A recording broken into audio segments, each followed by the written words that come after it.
Thanks for listening to the Dr. Drew Podcast on Podcast One.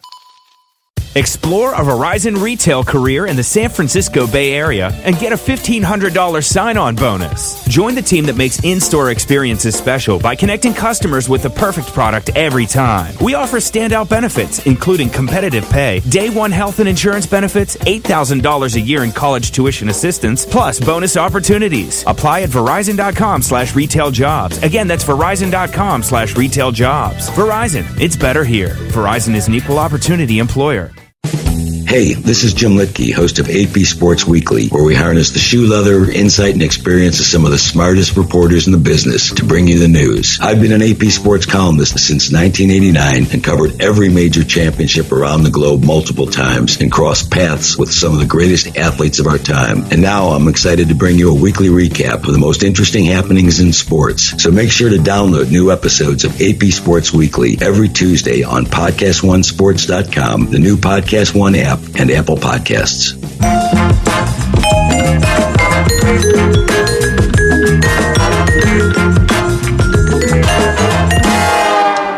Okay, are you guys ready to meet my friend Dr. Drew?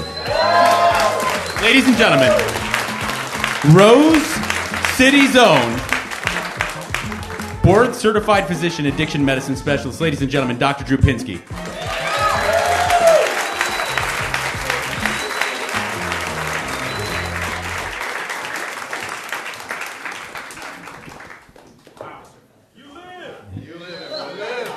It's a good color. You said stage left, Gary. I get this right? Got it. Thank you for that delicate narrative. Just so touching. Way to warm people You're up. a doctor. You've seen a pussy like that. Right? After just saying that men don't care about that, I think I almost wanted to get a vaginoplasty after your conversation, so relax. All right, so welcome, everybody. We appreciate you being here. Thank you for supporting the show. Those of you who are here because of KBC, we appreciate it very, very much. And we are going to. One of the things we're going to do tonight, amongst other things, is sort of give a little bit of a recreation of Loveline. Emily Morse is here. Sex with Emily. That's right. That's what I'm Looking good, about. by the way, always. Looking great. She'll be here in just a second. I'm going to ask her out here to, and we'd love to be able to kind of interact, ask questions, do it the old-fashioned Loveline-esque way. You all right? Me? Yeah, it was good. His stand-up was good. Living a dream. Okay, good. And you know, we were sort of, Emily and I had dinner together. We were talking about all the things that are bothering us, and there's a lot on our mind. What kind of things are on your guys' mind right now? I mean, is it sexual harassment bugging you? Let's stay a little bit away from politics if we can.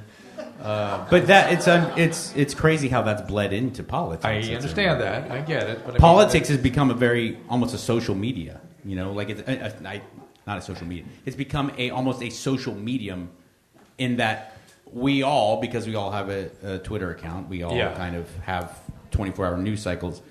It's become a part of our lives in the same way that the actual politicians has become a part of theirs. Oh, yes. It also just occurred to me that, do you know Mike literally grew up in San Marino, right? Yeah. Literally. Yeah. And literally would do meth at McMurphy's. And what was the one at the end of the place? The road? Jake's? Is that what? No, the end of the road. The 35er? Oh, is there any bars you missed? No. Are you fucking kidding me? So, I could give you a horrifying story at each and every old school and new school bar in Pasadena. Like some just, really, you did that? And Mike now is how many years sober? 15. 15 years sober. So it's a pretty big deal. That is no minor deal, especially given you went in pretty hard. Yeah, but people are always like, "Yeah, you went so hard and you got sober so young." I think about that all the time. It's a blessing. Yeah. I had no other choice. Mm-hmm. I was an utter pile of shit with no money, no job, no prospect of any semblance of a happy or fulfilling life. If I was 50 with a couple dollars in the bank, it might have dragged on. Who knew how long I would have rode that? Yeah. That little. You would have been one of the guys you used Mustang. to get drugs from. No, I listen. Here's the thing: blow if you have some money, and weed. Oftentimes before it became legal everywhere, you can surround yourself with some not so unsavory people. When you're dealing with meth, you go. There wasn't people like me. Yeah. It was like neo-Nazis and fucking if you would mind Uber jack dudes. I don't know if you've told this story on this stage before. Vampire tattoos. With the guy with the cat. Let's tell a story real quick. Yeah, tell a story real quick. So, This is like an episode of Breaking Bad, what he's about to tell you. I kid you not. You know, it's not. I imagine those Mexican guys dragging themselves without their legs through the desert. I would have killed to see those guys because what I was exposed to was way worse. Yeah, there we go. My friend and I were going to hook up, but with the guy we were going to get meth from, he wasn't available, so he was going to give us the number to the guy he got it from. Turns out he's way out in Apple Valley. But we didn't give a shit, so we drive to Apple Valley. And we get there, and it is like out of Breaking Bad. It's like this shack in the middle of the high desert, and there's just like tumbleweeds and shit. And there's one giant jacked dude in a wife beater, and we're like, this has to be the place. And I mean, fucking Diesel, and he's just like, who are you? And I'm like, oh, I'm Mike, and this is my friend. And we're here to see Vamp, you know, and we just know his name's Vamp. We don't. It's like a gang nickname or some shit. Yeah. So the guy goes inside, and out comes this 11-foot tall, skinny as a rail, super white, vampire-looking dude. Hence the name Vamp.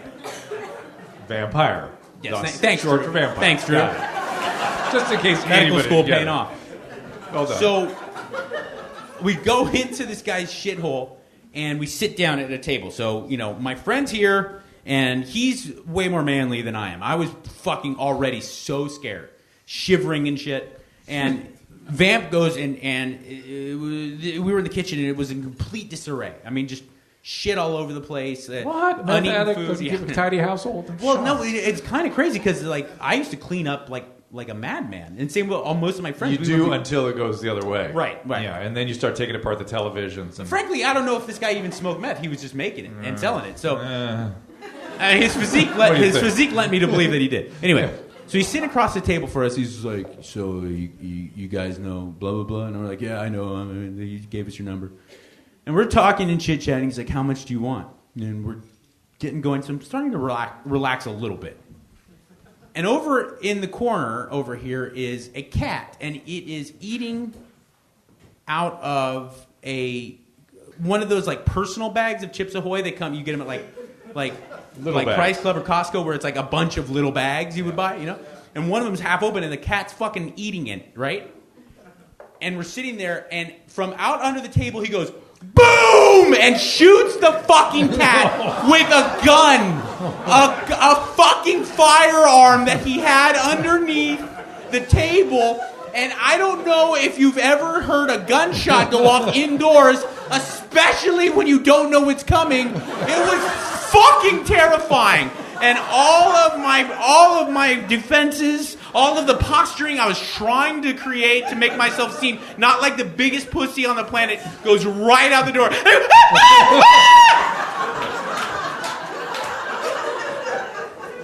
And my friend's like, "Hey, kick back, man, kick back. What you like?" We're gonna die. Yeah. And we fucking bought meth and drove home. I get back in the car. Back in the car, and I remember this guy my friend had a 90s Volvo, but it was manual. I don't know where the fuck he got this weird car. And so he's driving, and we got back in, and I looked over, and I was like, what the fuck is going on? And he's like, yeah, but that looked like really good shit. I was like, yeah, I know. And that's it. It's the end of it. That was the end of it. Great. If that happened to me now, it would be the end of my life. I'd have to go see therapy every day. I said, when you're in your disease, it's like... I was like, hey, you're right, good point. Yeah, look classy. Classy man. Yeah. The Volvo reminds me of Adam Grohl's story about his buddy, his barber, who sold his bobo for a salve. A Jew? No, definitely. I sell my bobo. I have to sell my bobo for a salve. And Adam's like, you can make both sounds, but say Volvo. I have the Volvo. Conversations with my grandmother. Like, how on earth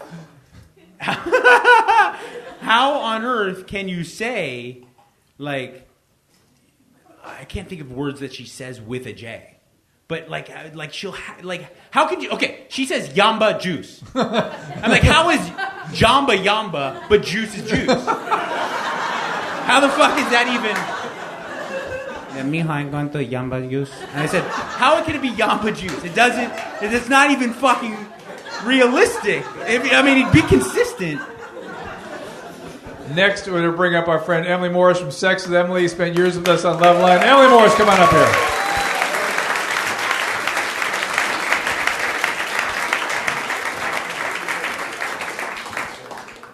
Look at you. Nelly Furtado looking motherfucker. Welcome, Emily Morse. Remember Emily? Yes. This gentleman is a very big fan of yours. He's extremely excited to see you. Oh, especially you, my dear. And so, for those of you that maybe don't know, we did Loveline. You did for like 7 years, right? Yeah, something like that. You were there how many years? 4 years. And so, I visited once a week. Yeah, once a week. Emily would come over. If we get her there more, we'd have her there more, and we'd answer the questions over these years. And it was the pre-harassment days, right? The naive days of the past. Yeah, and, like 3 months ago. I know, right. That's the craziest shit ever. Yeah. We were talking about how there's this controversy now with Time Magazine, who's going to be the person of the year. And I was like, it's not open for debate. It's Harvey Weinstein. And I'm being dead serious. In 50 years, all we're going to do is look back at 2017. It's like, Trump's crazy. Oh, yeah. Remember when Harvey Weinstein changed the whole world? Well, like he's going to be like a sort of a moniker. It's going to be like, well, that's the Harvey Weinstein of fill in the blank. You know, every time something bad happens to somebody. Well, yeah, he's going to become the Michael Jordan of rapey shit. Yes. You know, like because everyone always says, "Oh, he's the Michael Jordan of." Yeah, right. There's been great athletes. I don't know. He's the Michael Jordan of. He's going to be the Michael Jordan of perversion. But Emily's been obsessed with this. She said, "I'm obsessed." Well, it's beyond Michael Jordan. I mean, it's a movement. Like I don't think we've seen anything like this. And I don't remember. Like it's not even a war. My problem is that it's not even about sex. I think like sex is being maligned. It's not really about sex. It's about power struggles between men and women. So I feel like it is about sex in one way. Somebody's having an orgasm. A lot of men who couldn't have sex. And by that I mean the cum. But no. It's about sex in that it's mostly being perpetrated by guys who couldn't get it until they were rich and powerful. That's Mike's. Wait, hold a second. That's your one theory. That's his one theoretical construct for it's all the guys in high school they couldn't get laid, and they're like, now I can get laid. Harvey Weinstein couldn't smell vagine until he was fucking Harvey Weinstein. And we don't know that he ever actually got that. Listen, my point is that there's a reason why all of these allegations are coming out of Hollywood production, and they're coming out of politics and guys who run Fox News. You don't see any rock stars, rappers, DJs, NFL football players, all the most macho, fucking testosterone-driven places. You know why? Because those guys have been banging it out since they were 14 years old, and they have no need to just. Did I just rub my dick up against you? I'm sorry, honey. Oh, jeez, what was I thinking? You want to watch a porn with me in my office? I've got a secret fucking rape lock button underneath my desk. I think it's going to be a little more pervasive than Mike does. Absolutely. It's a matter of time. It's going to go away? Like, you think it just, no. What? I don't think it's going to go away. My point is, though, is that all the shit we hear about, it's not this normal kind of run-of-the-mill, I find said woman attractive, I'm going to try to hit her. It's all this strange stuff that guys like Dr. Drew and I sit back and go, you beat off into a potted plant. Huh? That's really, and that's because there's two guys. But there's as a woman, you guys can probably relate this. Don't you know the guys who are like that and the guys who aren't? Like you've been in those situations. You're like, he would never do that. Like, I was thinking about coming up, working with both of you. You never sexed. Drew has no allegations. I'm surprised you don't. But just because of the way you talk, but you're so open about it that you couldn't. You say that, and it's true. I mean, I obviously by the way I talk, I mean, it makes perfect sense. No, I know. But the reality is, like I can't. I could say dirty words, and I could talk about these wild, fantastic sexual situations. I can't imagine rubbing up against or touching a woman, those guys, right. Pleasing myself in front of a woman without her. I mean, it doesn't even compute. In fact, I'm the horniest guy ever. I love ladies. At that's some point, the difference. There's men who actually have respect for women, right? And then you're like, you do, even with all your talk, like you do. I also think that a lot of this behavior reminds me of when I was in 7th grade. I mean, I go like, oh, this dude rubbed his dick up against a girl and pretended like and I go, this is exactly the shit I do. I'd be like, oops, I dropped something and like put my shoulder into a boobie. And I was 13. There's a big fucking difference. And then eventually you go, wow, that probably made that girl feel terrible. Yeah. I don't think I should do that anymore. I could see that didn't work out very well for both of us. It's that step that I think a lot of these guys didn't make. So it's really hold on. It's the ability to be empathic and to be insightful and take the point of view of another person. And in a weird way, a lot of this is a washout of narcissism. Right? Let's talk about the narcissism. Yeah. So I wrote a book about narcissism about 10 years ago or so. And bear with me here because this is kind of a little bit on the heavy side. But I could tell it was coming. I could see it. We were on Loveline. We were talking about nothing but childhood trauma. Kaiser finally published their study on adverse childhood experiences and realized, oh my God, most of our patients have had adverse childhood experiences, sexual abuse, physical abuse, neglect, that kind of thing, which is what creates narcissism. And narcissism have been given a pass for a long time. It's been almost a narcissistic society we've been in. And one of the things that happens from narcissism is you lose the ability to empathize with other people. The other thing that happens if you're a trauma survivor is you can get caught up in crowds and mobs pretty easily. And whatever sort of remnant parts of you that are still feeling hurt and aggressed against. Does that include cults? Like, would you be more cults susceptible? Cults are a little different. Nah, cults are a little of a different phenomenon. No, a little different. That's really looking for a family, per se. This is I have these cut-off feelings or get swept into things. And so a lot of what you see on social media is this mob action of people that are looking at one person that they've elevated. Now we're going to chop their head off. I put a chapter in my book. I wanted to put a chapter on pre-revolutionary France because I said that's the only period of history other than maybe the certain part of British history during the Glorious Revolution and sort of how Aztecs raised kids. They traumatized the shit out of them. Aztecs and I know, shit. it's all coming through you. Fucking Aztecs, dog. And I predicted that the guillotines would come out, and here they are. And the problem with the guillotine is whoever is putting somebody up on the guillotine is the next person to go on the guillotine. Right, so we're getting rid of all the narcissists right now, like survival of the fittest, which are not the narcissism. They're all going to be... That's sort of what's happening right now. But have their heads chopped off. Well, with Harvey Weinstein and Kevin Spacey and certain guys like that, it's justified and I'm sure satisfying to women all over the world. Well, not so much Kevin Spacey, but there's these guys like Harvey Weinstein, and that are representative of shit that you ladies of all ages, of all backgrounds, have probably seen and endured. And you go, well, now's the time. The tide is turning. I'm glad. Let's go. Let's get this out in front of the world, and let's move in a better direction. But unfortunately, in this tidal wave of good, inevitably there's going to be a couple people who can't swim too well, and they get caught up in that shit, like George Takei. Where it's just like, what are we doing? That's where we spend time, though. The few people, maybe like George Takei, one thing 30 years ago. I think the fact that it is a movement and there are these guys are apologizing. Like they're not saying like I didn't do it. Like I'm sorry, I've done it. Yeah, that is the craziest shit. I mean, like at least I'm biased because out of all these guys, because I'm a guy. No, I'm biased because out of all these allegations, the one where I was a fan of the person's work was Louis C.K. Right. And so I am biased in that regard. But I think it does say something that immediately is like, this is true, and I'm sorry I hurt people, and I hope people can forgive me. There's a lot of value to kind of mea culpa, and this weird dissonance between Harvey Weinstein and the rest of the world is something that's even as scary to me as the stuff that he's done. The fact that he doesn't acknowledge anything he's done, and it's indignant about it. Yeah. Like, this witch hunt it'll eventually end, and I'll get back to work. And it's like, that's true narcissism. That's real bona fide narcissism. But when you're saying the narcissists are all traveling in these groups, is it more like they're around their yes people who are like they've built systems so they can survive? And then these are the people who are. He's built his company around people saying like, it's okay, we're going to cover up for you. Just like human resources and all these companies. So they're not. But now they're being taken down. So I was just wondering what we're gonna. If the narcissists are gone, like what kind of rise of traits are we going to see now that are going to be more interesting as leaders? Hopefully healthy. We'll see. But that's my thing. Like, I don't think that we learn. It's all about emotional regulation, not sex. It's about guys who maybe were upset because they couldn't get laid in high school or didn't get loved enough by their mother and didn't know how to regulate, nurture themselves and make themselves feel good, so they take it out on, right? So it comes out with wanting women, or even with the Louis C.K. thing. But it's not just didn't get laid in high school.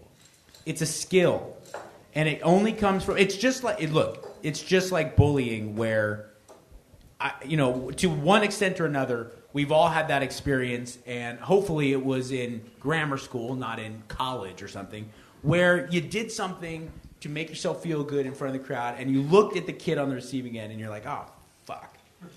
I just shattered that kid, and you feel bad, and then you grow, and you're like, what? You know what? I'm a human being. I'm not going to fucking do that anymore. And I had that ability. I was lucky enough to have that ability to do that with women, where I was like, I'm really horny. All I care about is getting laid. I'm going to try tactic A, B, C, and then you go down the list, and you're like, whoa, this isn't working. Even if I succeed at getting the sex, this makes me feel empty. I'm sure it makes her feel empty. There's this whole, you develop a skill. It's like anyone can get a little bit overweight and then get back in shape. But in order to like really become a high level athlete, it takes years of practice, and a lot of these guys were not afforded the years of practice of getting shot down, of looking in a girl's eyes when they've done that dick move. And all these dudes who are fat fucking slobs and giant assholes on top of it, they get to be 50, and then they're the biggest producer in Hollywood and multimillionaires. And the same shit happened. Tiger Woods wouldn't have happened if he was an NBA player. You don't see that kind of shit. You know why? Because he grew up in country clubs and in this kind of sheltered world where he was never exposed to gigantic fake breasts and girls that wanted to blow him because he was rich. And every NBA star has been dealing with that for fucking 15 years before he gets his first crack at the NBA. And Tiger Woods is now, he goes from guy on the Stanford golf team to every Waffle House waitress wants to fucking gangbang me right now, and I have more money than God. It happened like that. It wasn't as if there was this buffer zone for him to, and that is playing out with all these guys. Like Adam Levine is not fucking sexually harassing people because he's been fucking getting it in since he was in like a zygote. I still think you're going to hear from some of these populations, but I want to hear from you guys before we go too far down this rabbit hole. Gary, do we need a separate mic, or am I going to walk the mic around? What do you say, voice of God? You guys can just shout it out to Drew, and then one of you on stage repeat it into the mic for the podcast listeners. All right. It's too bad your wife's here because you could use your dick. It just like it's one of those like pool cleaning things, where you're like, ah! It's like Stretch Armstrong, people. It's that impressive. I'm serious. He could just hit the other side of the room. He might just blast through the wall like the laser in Real Genius. They're like, oh, fuck, it went through the courtyard. You see that? They think you're funny.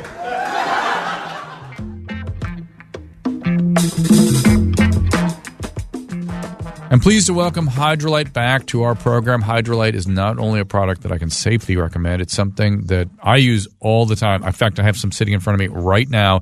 It is the best oral rehydration product I have ever tried. I, in fact, wanted to invent the same thing myself, and they got there first. And I was sick this week, and I'm taking Hydralyte. It keeps me hydrated as well as anything. Better than any way I can possibly get hydrated. This is it.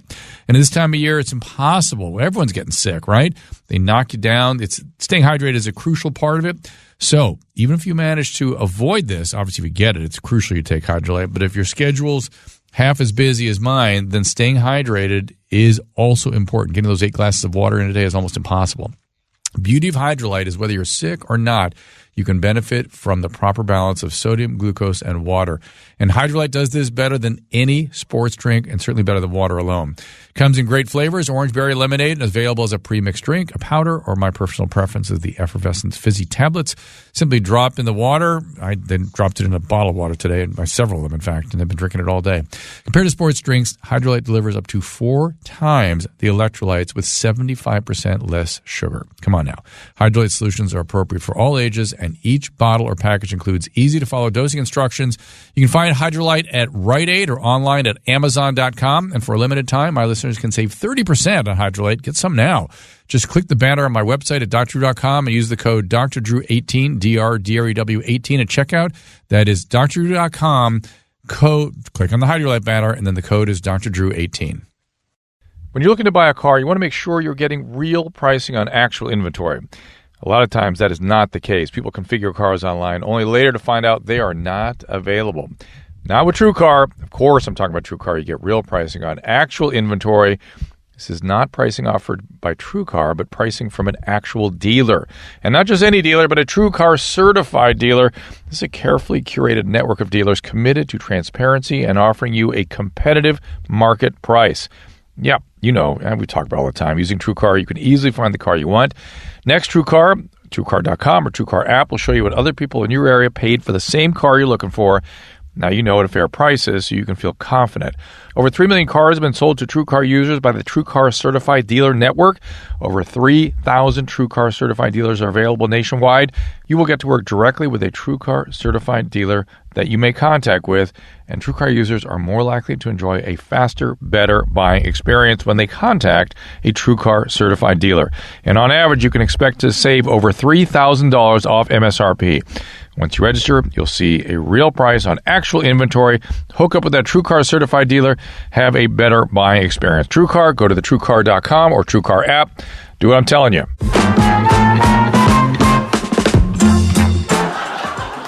So questions, interaction, witty comments. Let's hear from you guys. Way over there. Gary, what did you say? How's the podcast audience going to hear this? You're going to repeat it. I'm going to repeat it. Go ahead. The funny thing is Drew's wife's in the back of the room going, yeah, it's Drew. Yeah. We should call her up here. So what's up? Should I get the HPV vaccination after 30 years old? Yes. HPV vaccine. After 30, though, it's a good question. I understand. That's a good question. Go ahead. She's a physician also. Oh, does she disagree with me? Here's the deal. So the question was, should you get the HPV vaccine after the age of 30? And the company that got the HPV through the FDA did it only up to age 28 for men, because that's the age in which it's most likely to be a significant issue, most likely to work, and it's extremely expensive to have gone into the higher age groups. And so a lot of the infectious disease doctors that I've spoken to say, look, if you're sexually active, there's a possibility of exposure. Why not? There's really very little evidence that there's any harm done, and there might be significant benefit. So but playing by the book, you might have difficulty finding somebody to give it to you after the age of 28, because per the FDA, that's the age where you're supposed to be, 9 to 28. But what if you're married? 26, 9 to 26. You're right. What if you're married? Yeah, like what? Why not just give it to each other? I mean, it's relatively innocuous, right? The virus that are covered by the vaccine are the ones associated with cervical cancer and never penile mind. cancer and anal cancer, I take head that and neck back. cancer, and that kind of stuff. So, Anal cancer. Who? yeah, yeah. When Farrah Fawcett died of anal cancer, that's what she died of. I was bothered that there was no conversations about HPV. No conversations Well, about the I vaccine. think that's because of her celebrity. People don't want to say. Remember that big, beautiful celebrity? Yeah, butt cancer. No, she went on this campaign. If you remember, she had that 2-part series of, I want to educate people about this, and she did nothing. Educated and nobody about anything except a scam in Germany that she went to cure her cancer, and of course, that worked great. Anal sex was the number one sex trend in the last 20 years. I just want you to know, hands down, nobody talked about anal sex 20 years ago, and that just came out that is the biggest difference with sexual practices. Just telling you. Michael likes anal, you like anal. I don't know. I think it's interesting. I like it, but it's not like it's. But it was weird like, that's it. They're like, nothing touches anal. Because 20 years ago, think about it, nobody talked about anal. Like, it wasn't a thing. And then porn. Well, yeah, and now I it was get a some thing. gay guys down here to disagree with you. But it was straight. People weren't saying, like, let's have anal instead of intercourse. Like, let's go Right. to the back No, door no, instead no, of the no. front door, which is so stupid. Go through the front door first. Like, people want to. They don't want to protect the. That's a card. bold move. You know who? Farrah They Abraham, do it all the the teen time. mom. She's the only porn I've ever seen where they let off with anal. It was, Yeah, they're it like, was forget no that. But oral that's what anything. kids She's like, do, come on, 'cause they're seriously, like let's go. Oh, wow. Talk about no plot Yeah. in the porn. Right? No comment. So, you're so proud of yourself. So, Yeah. Well, that's my autobiography is lead off with anal. You know Always. how They love anal. Matt Lauer got in trouble for having a closet full of sex toys because Dr. Laura Berman brought him sex toys? Right. There's your Emily brought me So so many sex toys and Yeah. lube and a horsetail butt plug. I had to get that FedExed. That was a real horsehair. Wait a minute. I tried to have a horsetail butt plug tug of war with Jason Ellis, and he wimped out. I was Probably really still could. yeah. It's a good I don't know, idea. it is a good idea. It's strong. No, do you remember how that happened? How the whole butt plug horsetail came into being? I can't believe we're having this conversation I on knew a I had stage to get in it for you Pasadena. because there was one person that made this special butt plug. No, I was talking about. I'd always use. We used to talk to occasionally Loveline these S&M sort of dominatrix people. Right. And this one group came in and they had like a Cinderella's carriage, and a guy would become a horse and pull these women in a carriage around a paddock. And I was like, what the? I don't understand this. This is too much for my weak brain. Role playing. And Mike announced, get me a horse tail butt plug. I'll be that guy. Well, yeah. Is that Yeah. pretty much how it happened? A majestic animal. Sort of how it happened, right? He wanted to have a big hat with a plume on it. Yeah. It's It was awesome. crystal. It's called crystal. I had a Delights. bit, you know, like. Yeah. Yeah, well, okay, but the difference is that Matt Lauer then tried to wanted one. Like, That's no, the but he difference. also tried to like use them on coworkers.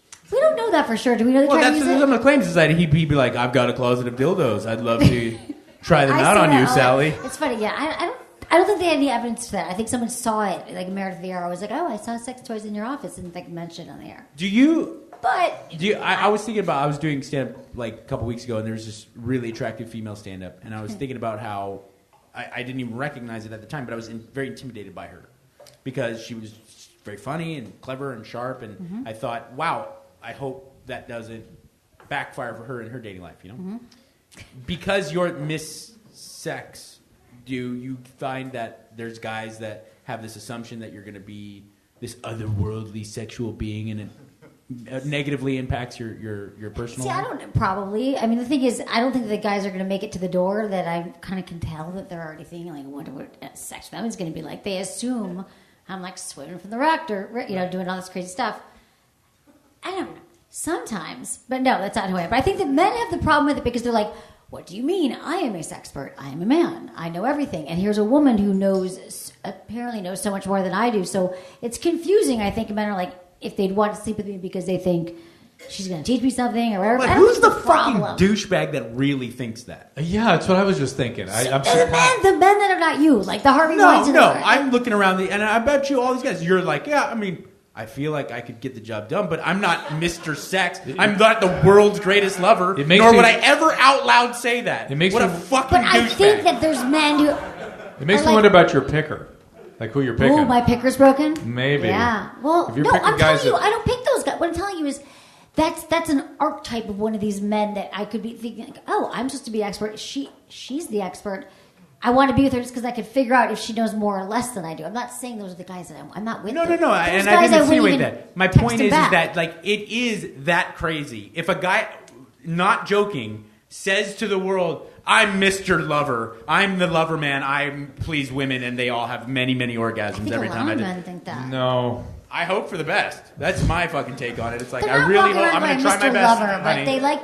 I know most guys think that every woman is. It's weird because I know women fake it, but not with me. Like every woman has an orgasm every single time. I want to make. There's men who believe that. I want to make a subgenre of porn that's called realism, where the guy comes in like 30 seconds, and his penis is normal sized, and then he has to like explain it away, and then he goes down on her for 20 minutes so he can muster up a boner. It's like there should be some more real because there is something kind of crazy on both ends. No woman like really wants guys to like just gather around and spit in her face and pretend she's her stepmother. Like they should have like they're like, fuck, I had a really tough day at work. Oh, I'm sure some do, but I would like if there's porn where like the woman's like getting home from work too, and the guy's like, I tried, I pitched you a bath, but it's all fucked up. And then they go to fuck and he shoots real quick and he's like, no, I could do it again, I swear. Give me a minute. The whole thing. Like, Do you think that some of the pornography has adversely affected the tendency towards harassing women? Because there's all this concern that it affects how women are treated in an intimate Absolutely. encounter. I mean, I think it's had so many. I mean, do I think it's had an impact on the sexual harassment? I mean, I think sex is more top of mind, and we're having a lot more like our sexist lives are just suffering because of it. I think Because that of young porn. people- because there's more porn. Yeah, I mean, we were like, I'd rather not have sex, or I'm not going to have sex with my partner because I have porn, but I might take it out on some woman I meet out on the street. But I'm just going to keep. Yeah, I mean, and then the young people who have the only sex they've ever had, like young people, is the only sex they've ever seen is the sex in porn, and then they assume that's how they're supposed to be having sex. And I mean, but yeah, I always used to say on Loveline that learning to have sex by watching porn is like learning to box by watching Rocky. It's like a terrible idea, you know. It's It's terrible. It's a Hollywood representation of what like. And the first time you go get actually punched in the face, you're like, wait a second, wait. This is not at all how I looked on screen. I just know it's impacting sex because a lot of people I talk to why is it every time I have sex with this woman, for example, I've heard from guys, they're like, she is making these noises like a porn star. She's saying all these things. It doesn't even seem authentic to them because that's what they're mimicking. What they say. But also, I would imagine there's this assumption that to be a good lover, a man has to act like that. Well, you know what I'm saying? And so there's a 19-year-old guy out there who's like, sure. oh, I'm dropping loads. Yeah, fuck you like that. And he's like, why? Or feeling diminished if he's not that. Other questions? Yes. Wait, hold a second. We're right here. I'll get you a mic.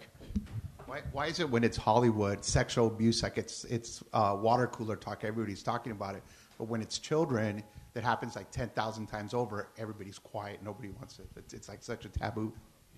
When children are sexually abused? Yeah, so nobody talks about it. So when women are harassed, we talk about it. When children are sexually abused, we clam up. That's an interesting question. Everything's too intense when it's kids. Yeah, that's what I think too. It's like the whole. I will tell you that there's a corollary to that, which is for. I swear to God, this used to drive me crazy. I used to hear about childhood sexual abuse through the 80s and 90s, and I heard child sexual abuse, and I was talking, and everyone would go, oh, no, it's been around forever. You're just talking about it now. No, we went through an epidemic. Did you see that kid that was arrested, was it in Riverside last weekend, that admitted to having sex with 50 children? I'm here to tell you that is not unusual.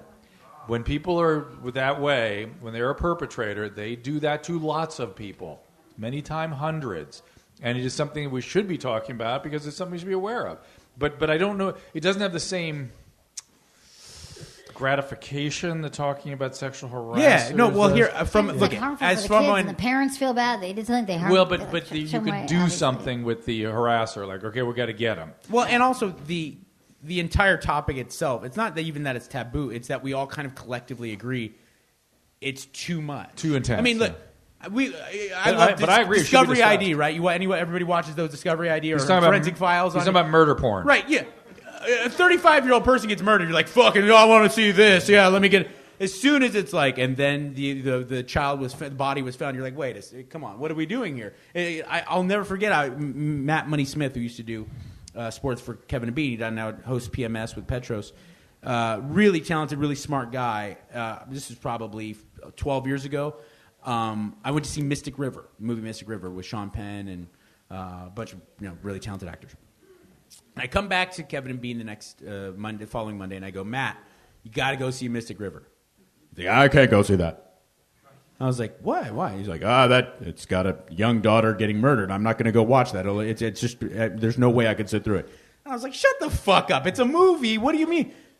Fast forward to now, and I'm like, I totally get it. I'm not going to go watch some movie where some guy's daughter gets murdered and she's in a ditch and shit.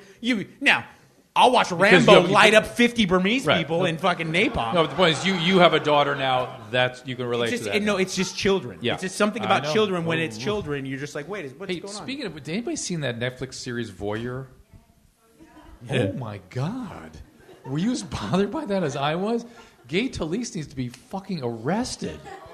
Am I right? It's about this guy that you did you tell me about it? You did. I think I did. Yes. Yeah. Do you want to paraphrase? It was no. This guy that owned a motel in the '60s. He built it so he could walk around in the attic and look down and spy on every single room. Yeah, he specifically built it for that. Yeah, he built it for that, and he kept meticulous records of everything he saw for 20, 30 years. Doing research, and in 1969, Gay Talese joined him looking at people and went, what an interesting subject for a story this would be. And then Gay Talese waited until the statute of limitation had worn out to go publish his fucking book. Yeah, I think they should research my fucking foot kicking their dick off. But I mean, flying away like a Red Bull can. I was so troubled by this. I'm still very troubled by it. It's almost like... It's almost like Roman Polanski or something. And that's a bad example. Like Charles Manson, with his passing, there's been a lot of talk about Charles Manson. It's almost outside of my pay grade. Like that level of illness, I go, I don't even know what I'm looking at. That is fucked up. He is way out sociopath, sick dude. What's wrong with gay police? Yeah. What's wrong? Didn't immediately call the police? It's the same thing. I mean, you see it with addict. It's like magically the girl who has the alcoholic father can just, without even talking to the guy, she goes and she's attracted to the dude who's an alcoholic in the bar. It just it's fucking magic. And we just didn't know that this guy was also equally as fucked up. Right. And he's like, whoa, this seems interesting. Oh. Yeah, exactly. And there's this weird kismet thing, you know? Now it's obvious. I always, and I don't know how to say this without like having the FBI waiting for me. But I never, I count my blessings almost daily, but I never understood how someone like myself, who is a victim of childhood sexual abuse, prolonged. What? And also, what do you mean prolonged? Meaning, like there was 3 or 4 separate instances with 3 or 4 separate people. For you? Yeah. We didn't know that. Dude. It's not. Yes, you did. I did not. Well, I didn't talk about it till I was like 30. I know, and then I told you. I know of one. And I said, you were I feel like we sexually always- abused. And you went, I was 13. I was a big boy. It's like, Yeah, that's how I talk. and have you heard Emily about other episodes except the one? The one. I know all about it. Yeah. Well, I know that more than Paris Poo, I feel. Yeah. Well, that was how I lost my virginity. So Right, that I mean, I think okay, it has that's a, The other like 2 or 3 we left out. Yeah. Well, This is either like way. a whole nother. Well, it's So- worthy of comment because I was going to go finish the story about what I those don't know were. how, and admittedly, I have deviant sexual behavior in my past. I don't know how I didn't develop into someone who has criminally deviant sexual behavior. Because you've always I had, thank God, but I No, don't know how. you have a deep moral compass and you have empathy. Even when you were sort of out of it, you still had the capacity to appreciate. Yeah, no, I mean, yeah. In fact- I in still fact, to remember the the girl I detriment of- introduced myself to that I banged. I still remember the look on her face like it was yesterday. Well, It tell was them like, what you're talking about. Yeah, everyone knows that story. We'll just paraphrase it. I was in Vegas. I was partying super hard, really hard. It was New Year's. I come down to eat breakfast one morning, and I introduced myself to this girl. And it turns out I'd banged her like 15 times in the last couple days. And we're walking around Vegas, holding hands. We went on dates. And I was like, hey, nice to meet you. And the look on her face when she realized I wasn't joking was hard. I mean, it's horrifying. It's like I've seen war. I mean, I was like, ugh, just even thinking about it. But, you know. We got to find her. Anyway. I can find her. We're friends on Facebook. You're friends on Facebook? Yeah. Oh, it's the best. It's the best. I'm literally a different human being. I understand that. But he brings up an interesting point. He was sexually abused 3 times, and I'm assuming you're talking about repetition compulsion, right? How you found somebody to oblige you. Yes. Yeah, the humans have this extraordinary... did you call it a tick today? Were we talking about this? I don't Somebody think so. was talking to said it's almost like a tick. And I think it's a biological wiring where if you have a horrible experience in childhood, you will find people and circumstances that will oblige you by reenacting it. You'll be literally attracted to them. Do you remember the 2 people you went back to that abused you? Were you sort of attracted to them in some weird way? And they will, of course, repeat the behavior. And somebody asked me today, well, why do we do that? Why does human do that? And I thought, it's hard to figure out the evolutionary... It was Ethan Berman. I was doing his show there. We talked about this. What's the evolutionary purpose of that? And I think it has something to do with... First of all, there's probably a good version of it, right? We also probably repeat good things. Yeah. But I think there's a more interesting piece, which is we have a tendency to ritualize trauma. I mean, what is Passover? But we repeat every year exactly what happened. We drink salt water, we have parsley, we eat an egg, do exactly the same thing. And by the way, the story of that trauma, if we had told the story, it would have become some crazy myth. When you offload if you reenact it the same way every year, 3,000 years later, people are still doing the same thing. And it's kind of interesting, isn't it? So Is that why... So you won't forget? Is that why? It's an evolutionary adaptation so traumatized populations don't lose the memory. It's an offloaded memory, a ritual of exactly what happened so it doesn't happen again. Oh, it's so gross. What?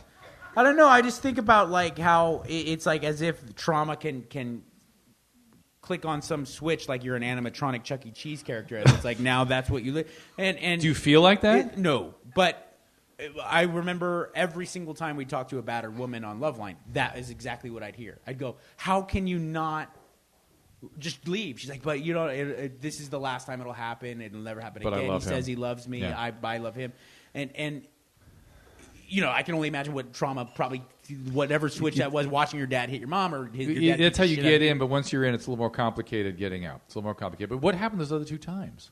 You want to talk about it? Well, no, not because of me. It's because that situation is with people that I. How old were you? A grown man. Well, I mean, 17, 18 years old. But I was a roided out 17, 18 It's because, years old. but also we have to heal, right? Eventually we have to heal our traumas, right? Because otherwise we repeat them. We repress them, repeat them. So maybe it's our survivalist way of saying, like, you can't forget that you have to act on this. So it keeps happening. Yeah. But we were until we deal, until our life is unmanageable. We were talking about like the very end of when on my sober birthday, it was like a month ago. You and I were talking about that time and how I eventually came to the end. And I was talking about the dude who I did drugs with pretty much daily towards the end. It was this gay guy, and he was wealthy. He had inherited money, then he had money that he retired with. He was wildly wealthy, and it was the only guy I knew in this part of Jersey. He was like literally the only person I knew, and he loved cocaine, and I loved being around him because he loved giving me cocaine. But he never once, at all tried. And I wonder if, like, subconsciously I was, like, wanting him to. No, you never want it. You just are attracted to it. And he evidently could have been that guy, but he was enough of a human being and healed enough himself. Totally. To not And do if he at any time has been like, I got a good gram for you, but I'm amazed. Get on your knees. But I'd be like, okay. The other part that trauma does is it disintegrates part of our brain, so parts of ourselves sort of lose connection with our consciousness, and those parts are always there, sort of looking for attention, but you're not ever aware of it. Other questions? Is that your hand up? No. In a pin, if we don't have another one, real quick. Yep. Do you go ahead? I'm sorry, sir.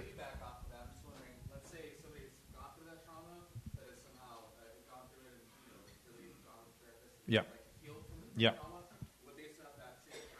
Yes, they would still be attracted to, but we always when we treat sex addicts, and people want to argue if sex addiction exists and all this stuff, but it's a Drew, what was the question? Oh, sorry. Thank you. Will you, if you go to treatment for your trauma, will you still be attracted to the people that could be perpetrators? And you will be, because just like you mentioned, the father's an alcoholic, you're attracted to the alcoholic male. You'll always find them attractive, but you won't necessarily go with it. You'll understand what it is. You'll be able to read it. There's that mechanism again in me, and I know that we always teach the sex addicts think butterflies, not lightning bolts. The lightning bolts are still kind of fun, but you know where that's going. It's like, is it like to use a very hackneyed analogy, instead of going on some crash diet and trying to deal with it, if you actually went to work on your impulses and eating, how you would be able to resist the cheesecake better than someone it's better who nourishment. Just tried to fucking starve themselves. That's right, but more nourishment rather than being sort of extreme, intense. Real quick, I'm sure other people have questions, but you started off by saying it's just that we're now seeing it more and people are talking about it more. It's not happening with more occurrence. What? Trauma, sexual trauma. It is happening with a lot more. Okay. A lot more. For the very reason we were talking about the kid in Riverside that got perpetrated on 50 other people. Right. How do we know, though? How do we know it's more? How do you, as a man of science, what leads you to believe that it isn't just the fact that we now have way less taboo to talk about it, also way more outlets to hear about it? It was Freud kept coming up on it. It was around. It's always been around. It's always been talked about. But the magnitude of it since the so-called sexual revolution is profound. Yeah. Is profound. And there's no way that it was as common any other period in history, maybe in pre-revolutionary France, where there's all this evidence that kids were left in orphanages and were abused all the time, and that's just the way it was then. And now here we did it again here. You're always hearing like step parents and broken family, whatever. I mean, I don't even know what the nuclear family is anymore, but I think that's another thing to do with it. Like, we're just not. I wonder how safe. to create a healthy relationship to sex, because whoa, where are we going here? What are you talking about? For you personally? No, because I think every time you try to engage in something that is looked at as a healthy sex, it's like it just suppresses it or it pretends like it doesn't exist. Like, how do you make it not taboo, not something that is weird or shameful in a household, but at the same time don't aggrandize it or make it seem like it's something that shouldn't be taken seriously? Because far too often, especially with young boys, I don't know about you ladies, but certainly teenage boys, you don't look at sex as anything special. It's just a means to an end. You have to talk. I mean, the thing is just talking about it and not having the shame around it. Like when you have kids, like a lot of parents, you guys probably don't do this. You're a progressive family, but there'll be a little girl and they're like, oh, here's your, your neck, your stomach, and they do your little wee wee down to your thighs. It's her bedyma. It's her bedyma in our household. But you should say vagina. She says bedyma, so we just adopted it. We're like, yeah, your bedyma there. Yeah. Well, eventually it might be nice. Emily was telling me there's depressed vaginas. They're depressed. Yeah, my daughter. Did you guys read about the depressed vaginas? My daughter made hers dance today, so I don't think hers is depressed. Vagina, not she goes, yet. Papa, my vagina's dancing. Just wait. Yes, that's it's fantastic. It could be like they say it's like vulvodynia, which a lot of women have, but they say like it depressing. can't be. It's depressing, but they're saying also you can't really. They don't really know what it's about. That it could be psychosomatic. That women who are feeling depressed in other ways, they're not having sex. All the reasons that you think your vagina would be depressed. Without being depressed. It's a real Does it thing. frown? Always. Yeah, it frowns. It's like, stays in bed, hungry, doesn't want anything inside. Okay, other puts questions. the sheets over. Some weird chat. Any other comments or questions for you guys? Do you think over 6 million years of human history, everything on Earth has been fucked by a dude? Eventually. Right? Like every mountain tree. Some caveman's like...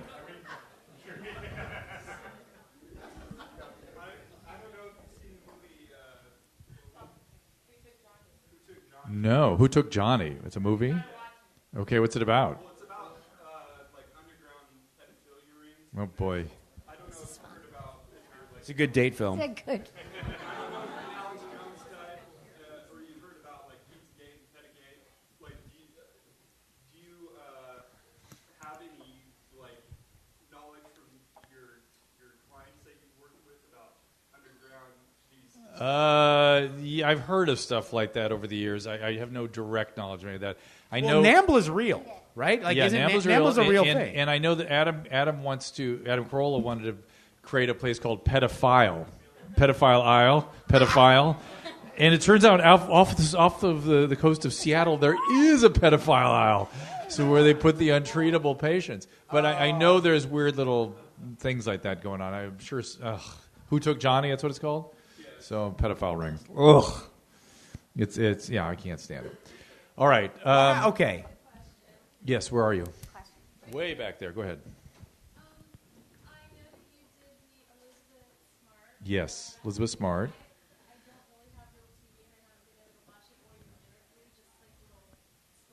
Yeah.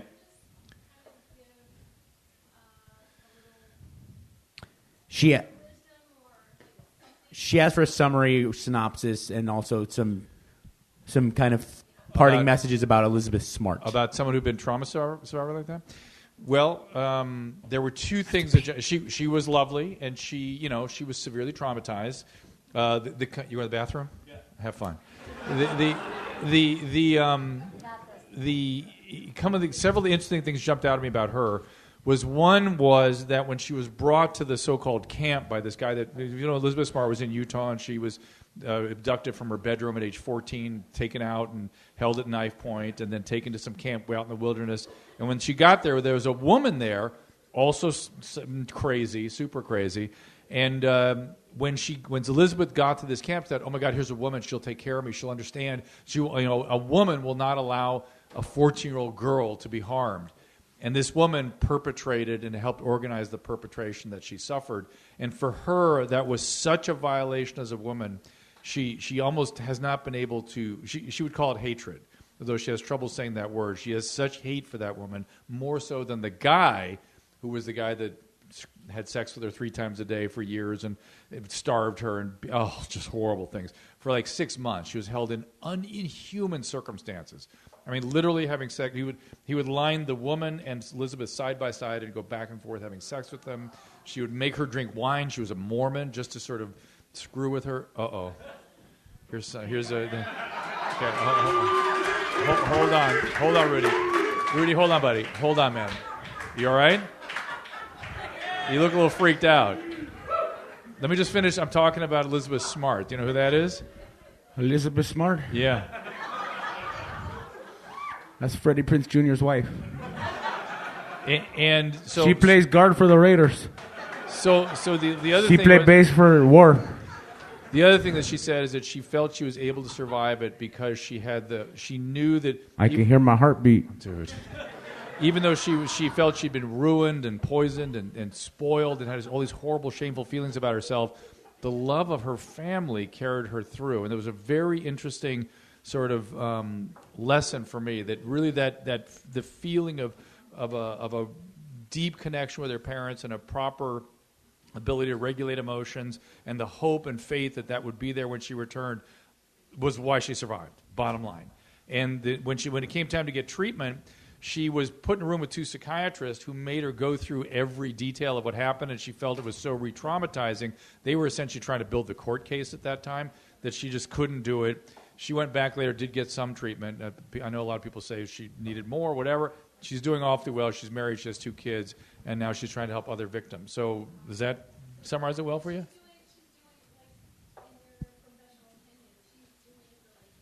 She's doing remarkably well. I mean, could she do better? Probably, and there's probably things that she could, manage that might help her be a better parent or more emotionally available as a parent. But she's remarkable, really remarkable. All right, Rudy. Hey, anybody? Hey, man, what's happening? I was just thinking, stroking my mustache, looking at you talk, and I was thinking about your culo, how tight. You like my culo? It's muscular. Yeah. You ever do asshole kegels? Asshole kegels? Did I use Emily's Kegel camp to go to asshole kegel? Emily taught me because after my last time in the Pinta, I was a little loose. And Emily showed me a thigh master, but it's it's little. Yeah. And I put it in my culo, and I was like, Well, she has a little. Now it's all little, like a fucking Hershey's Kiss, but it's pink. Oh, so the shrimp went back in? Yeah, my prawn. Freddy. It was like Freddy Krueger's fucking head. And then now it's little, nice. Because looks like a pencil eraser. So we say last time we were at the pen, things got a little loose. That's right. Fool. When was the last time you were in? 2005. 2005. And Trucha, was that with Trucha? That was my soulmate Trucha, and I let him fucking blast my asshole. I let him just go balls deep. We've been talking a lot There's tonight. nothing wrong with that, dog. No, whatever you're into, man. Some of us are different. I know, Rudy.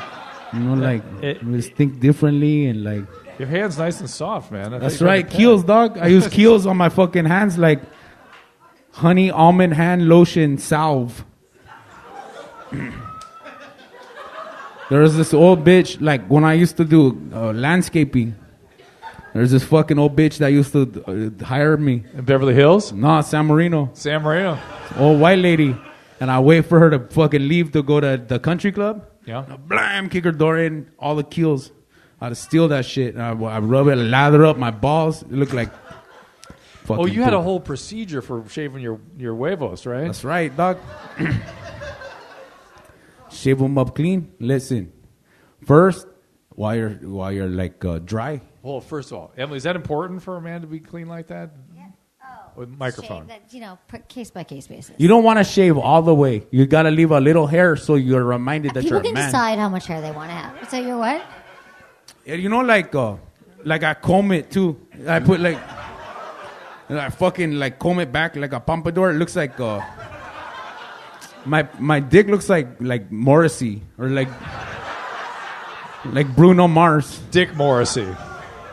That's right, dog. No, you gotta use hair conditioner. Yeah. But first, before you shave, and let it sit in for maybe 30, 45 seconds. What kind of hair? Like Heels again? Any type of hair conditioner, Okay, dog. right. I mean, if you can't afford no Kiehl's, or if you don't happen to do landscaping for a rich bitch,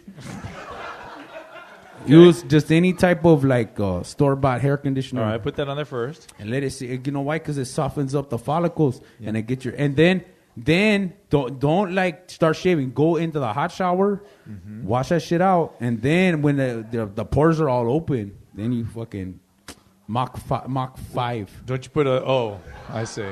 No shaving cream though? Nah, you don't need it at that point because it's all lubed and smooth. And then it's good because everyone can see the Raiders helmets that you have tattooed. That's right. I got my balls are a Raiders helmet, dog. It's just an entire. What's going to happen now the Raiders have moved to Las Vegas? Can I say this out loud and have you be okay with me? What? Raiders are moving, right? But where? Like they're moving stadiums and. Yeah. Las Vegas? Yeah. Oh, damn, dog. I'm afraid of you. I'm afraid what you might do. I'm just gonna move to Las Vegas. Oh, that's the only right. fucking figure out a way. So you got any more tattoos planned? Any more Raiders sort of? You got that one with the Dodgers, of course. Yeah, and then I have the one where my grandma, my abuelita, is a bird. My abuelita is a dove, but it's her face, and she's flying away. And then Jesus is jumping. Jesus in a Dodger hat has a butterfly net, and he's jumping trying to catch my abuelita. Oh, where is that one? But she's flying away, and it's just like a thought bubble. She's like, "Catch you later, fool." Thought bubble out of her culo. Well, yeah, because she's a bird. Oh, right. She's flying so fast. Right. Exciting season with the Dodgers this year. I've really spoken to you about that. Damn, dog, I'm still getting over it, dog. I It was know. like, I got so excited, and then like I was on this high, and then it just like. You seem really like you're not high or anything. You're not drunk. I'm baked out of my mind, dog. I stopped at my. It's just you're so baked all the time. I stopped at my friend Joker's house in Alhambra, and I got fucking blazed out of my dome With Joker's pot. Yeah, and then You don't have to go to Joker's anymore. You can buy it in a weed shop now. You can go to. It's all going to be. No, right I don't know where he got it. He just had it on hand. Fool. I He see. had this gigantic blunt, looked like a goddamn tampon, and I'm like, shit. And how are the kids? Which one? Rudy. My Jr.? kids? Yeah. Oh, they're good. Rudy Jr. He's a manager at Red Lobster in El Sereno. Nice. That's good. It's dope. Good job. That's pretty dope. That's good. And sad girl, she doing all right? She's starting to put the weight back on. Uh-oh. Because for a while there, I got her on the best diet ever. I was sprinkling the meth in her food, like not telling, on the down low. Because I felt bad. I love my wife, sad girl, so much. I sing slow jams to her. I fucking massage her. And then she was trying so hard. She did La CrossFit and the fucking Jenny Craig. All that shit, dog. And nothing was working. So I was like, what can I do? And so I just started putting the scante in her food. And she was like eating up. She should get all tweaky. And next thing I know, she lost like 125 pounds. But she was taking apart all the shit in our house. And Yeah, I know. she was putting curtains up and looking out. She's like, they're coming for us, Rudy. She thought Who the fuck's coming for us, dog? She thought Kona was talking to her. That's right, dog. Conan O'Brien. She's like, he's inside the TV. I had to take it apart. I was like, fuck, bitch. That's the last TV. Grandma gave us that TV. Was that before or after she cut her leg off? I don't like to talk about her cutting her own leg off because she thought there were bugs in it, but it's dope. She got like a fiberglass fucking pirate leg. Nice. And she just like gets sponsors. Maranello School of Beauty is all in that shit. Did she go to Maranello? Was she? No, what? I thought she was she's she's alumni, dog. That's how her fucking eyebrows look so dope all the time. With the scrunchy, the hair. What? What'd you say, fool? What'd you say, you white ass motherfucker? With her scrunchy hair? With her scrunchy bunchy hair? All right, Rudy. All right, man. Are you? You're doing well though. You're loaded today, but Emily, do you have any questions? You want if I could break character for a second? Do you want to know how hard I had to try to grow a real mustache? And forget how many it. times Drew and I had a conversation off the air? I was like, "Do you think it'll ever work out for me?" He's like, I just don't think it's. But now I got this fucking majestic brocha. Beautiful, dude. Rudy, do you have any questions? Emily's here. You always liked Emily. Any questions for her? Hey, Emily, I got a real question. I'm here for you. I like to provide the pleasure with my tongue, for my wife, because I know that's like important. You know what I'm saying? Mm-hmm. But sometimes I feel like I can be too aggressive because I'm all charged up, and I'm like a man. I'm an Aztec warrior. Yes, you are. Yes, you are, Rudy. So I feel like, she's telling me because she loves me, like, oh, that's good. But I feel like sometimes I might be going a little too hard in the paint, like. Probably going too fast. Is it better to just like slow, pump them brakes? My best sex advice ever. My top, if someone's like, give me one tip, it's to go 5 times slower. You're probably going way too fast. She didn't even know you were there. That's the thing with women and arousal. We're so different than men. Like, that's why it's so... All this stuff is so confusing, but it's like, we're not even turned on, and you're down there doing stuff, or you came in with a boner, and we're like, I was just texting, I was finishing doing something. Sex is the last thing on our mind. All right. So I should slowly move towards her. Here's another question. Yeah, Like, Careful with Rudy, Emily. You can get it. What? it doesn't apply to me now because my wife is so beautiful and fit. But like in my past, and I'm sure like all the vatos out there listening have been there. But you go down there to provide the pleasure with your tongue, and there's a little bit of fupa. There's a panza, and it. Rudy, is there a difference between a fupa and a panza? Nah. Same thing. Yeah. Panza's a big fupa. That's right. Like, Okay, got it. like so. And you like, is it better to pretend like it doesn't exist, or is it nicer love to to Oliver. like to like put it like a dog's belly? It's kind of push it back. Make love to Oliver. From a girl's point of view, I know you ain't got no fupa because you're all thin, but What? No, I think honestly, like I thought, typically men are not think. Hopefully, you're with someone, because this is what women are worried about. We're like, if you're with it, you're sitting there thinking about her fupa, then you've been with her too long. I love Like guys, all women I'm so are beautiful. happy to be in. I'm not going. That labia, the left labia, was longer than the right labia. Like guys, The aren't question thinking that. is, Yeah. is it better to just like power through, or does a woman mind if you like go ahead and like do some action, get some turtle wax or some shit? I think you could, Case, just see how she feels, see how she reacts. Forget the turtle wax. Dude, Not no so much. turtle wax, and it's a part of her. Love that, love the fupa, love her labia. Rudy, are you still working at Yamba Jamba Juice? Juice, yeah, come check me out. Yamba juice. You hear that Catherwood's grandma calls it Yamba Juice? Yeah, my abuelita does the same thing. She does? Yeah, Is she so- okay now? She was in a coma last time we talked. That's right. Well, not a coma as much as just like she was baked out of her mind. Oh. And like, because we were watching the Raider game in her pad and hotboxing and shit. And next thing we know, we look over and we're like, "Oh, I think your grandma's dead." And we just put my fucking lokes on her. And we left her like, "What are we gonna do?" Well, But then she came back like, we're like, "Oh fuck." That's good. She's all good now, right? Check out your grandma's like Jesus. She just came back. All right, Rudy. Thank you for spending some time with you. Appreciate it. Well, No problem, fool. What's going on up there? Oh, I want to show Mike some stuff. Is Mike around? Let me get him. Okay. Gary, can you help me show something to Mike? Mike's been giving me endless crap about. I'm so sick of the roads here in Los Angeles, and as my FU to the city government is, I want to fly in a Fuck you. in an Uber drone or some kind of drone. So Dr. Mike- Drew needs help every single day to work the phones at the radio station. And I'm going to trust you to fly an aircraft in the sky Well, I want you to Phones look. are hard. Phones are hard. I Fuck tried those phones. you. I want you to look at some of them. Gary, is this going to be impossible, or can you show us just a little? Just give us bit a second here. We're little figuring it taste out. of what these drones are going to look like. I just think that the roads are such a mess in Los Angeles. These poor people that are suffering in the fires right now are just a great example of how we can't even handle an emergency in this town because our roads don't work even when there's not an emergency. We need to get to the skies. That's it, man. That's all I'm saying. No. As crazy Just as play it. There we go. Listen to me. Watch. Listen. Watch. Behold.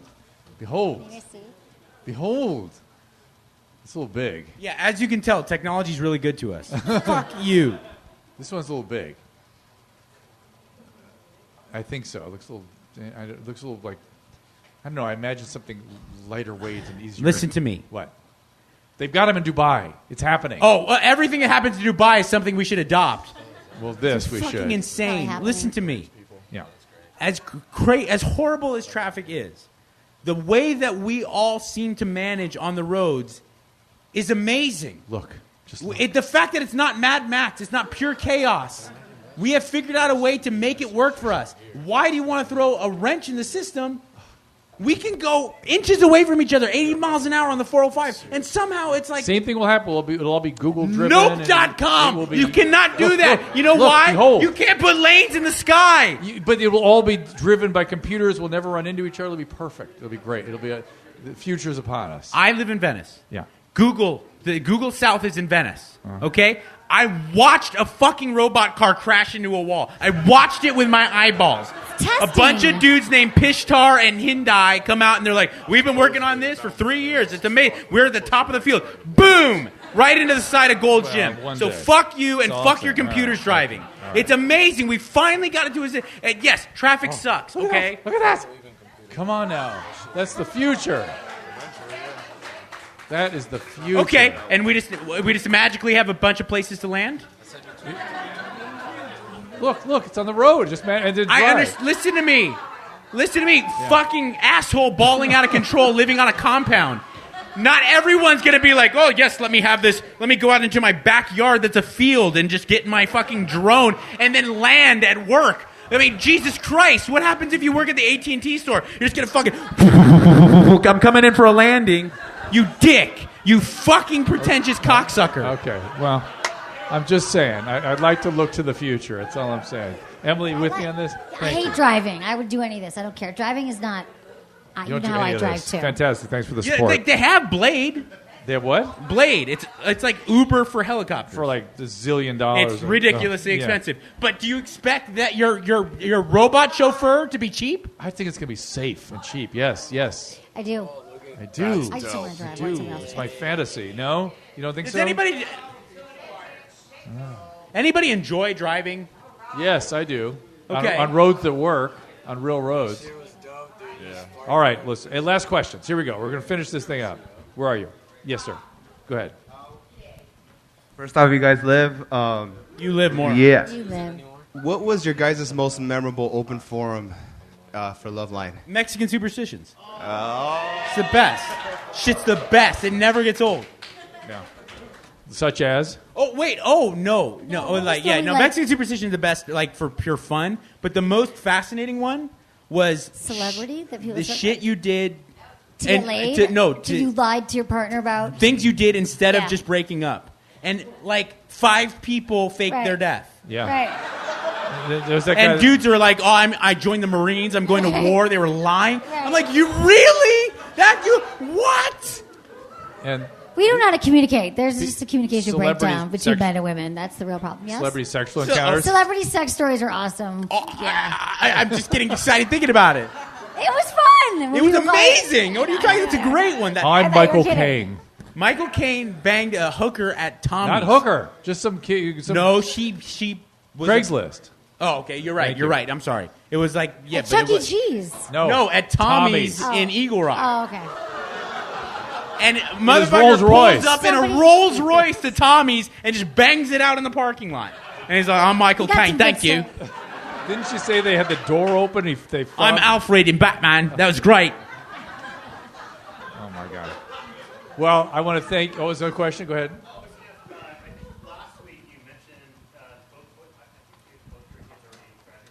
Yes. All 3. Triplets. Yeah.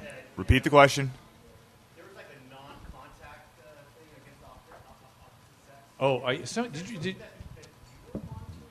Did you put that on Twitter? Because somebody just tweeted about that today.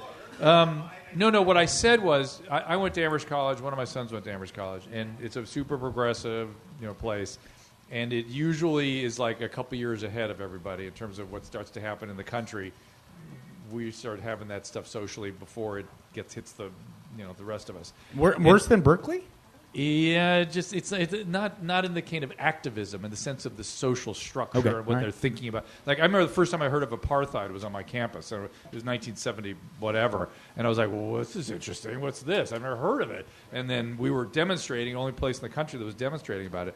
But he was saying to me that he was fearful to interact in any way with women, especially if they were holding a beer or he'd had a drink. Impossible. Would not even talk. So any interaction was fraught with. Could be misinterpreted. I'll just forget it. Just not even gonna. And that's one of the untoward effect of the harassment issues. People are avoiding each other. People in positions of authority aren't getting to know. Say a male isn't getting to know women who he could moving up because he's not able to spend time alone and getting to know them. So there's some untoward consequences. Yeah, well, we're still in it though. That's the thing. Is like my brain's going like, how can I get on my podcast and talk about blowjobs when there's all this stuff going on in the world? We need to solve it, but we're still in it. I will still talk about blowjobs and oral sex. It's fantastic. It is. It's pleasure. That's what I'm saying. I want to bring back the pleasurable part of sex. Well, no. How do we usher in an entirely new way of men treating women in this country without completely suppressing men's desire to even be around women? Like it sounds like some college I think there needs to be understanding. It needs to get men. worked through. I mean, that was Like part of the working through behavioral. process. That was then, and now we're all dealing with and thinking about we're it. all in it together. It should be, but it should be based in awareness, not fear. You understand what I'm saying? Like the idea of the next. A little bit of fear is going to be necessary to keep it top of mind. You're not going to be thinking about it. the A little bit of fear. Was the civil rights movement in any way about fear? No, it was just about a completely. Eventually, there was a progression of it. It wasn't as if they're like, well, if we let them go to school with us, I mean, I'm just scared to be around them. All right, last questions. Yep, back here. I forgot the Santa Rudy theme song. Oh, it's like Santa Baby, right? Santa Fuck, Rudy. I'll sing it. A little acapella. All right, we'll sing on the way out.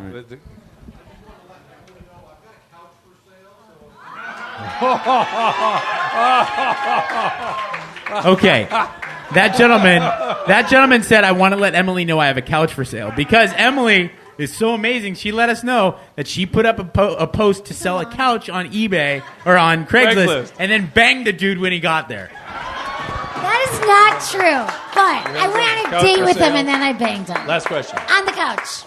Yeah. Not that it matters. Wait, hold on, Emily. Hold on. You're Oh. Yeah. Yes. Yes. It's going to go back up. Your third trimester, I hope you're independent women. Third trimester is going to go through the roof, and then that first year it's going to go back down again. And that's when you got to be a father and a husband, and that's going to be your priority. Is that your boyfriend right there? Congratulations. Congratulations to you. I will say this, and I'm not just trying to support your boyfriend and make him look cool.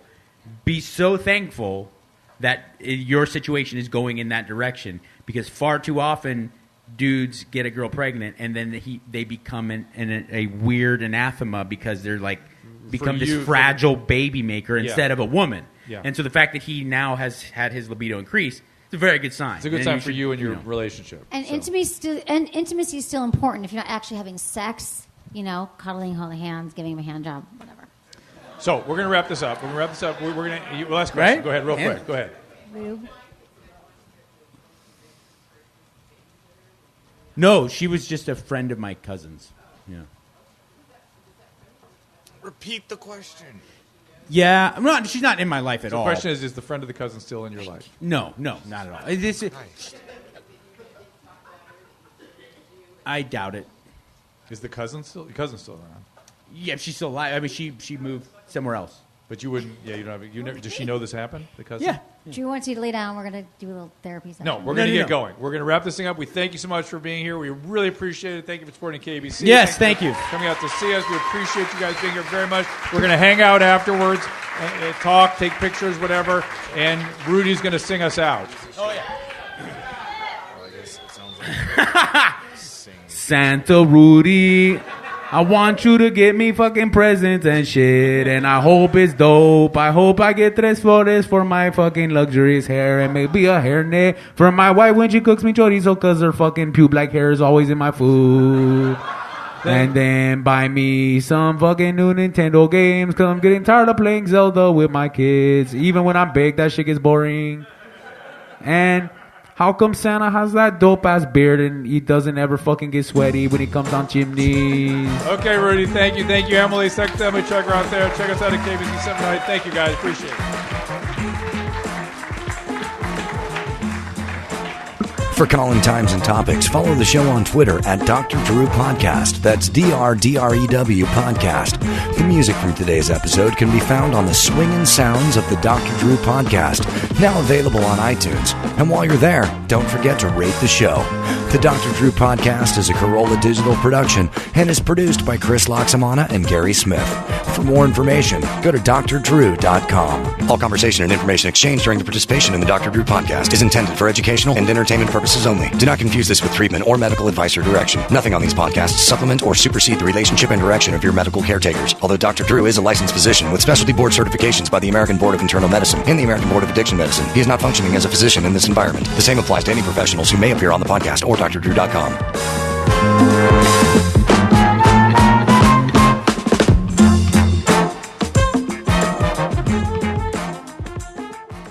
Want great pay and lots of perks? Get a $1,500 sign-on bonus when you join the Verizon retail team in the San Francisco Bay Area now. Help connect customers with the perfect products every time. Apply at Verizon.com/retail-jobs. Verizon is an equal opportunity employer.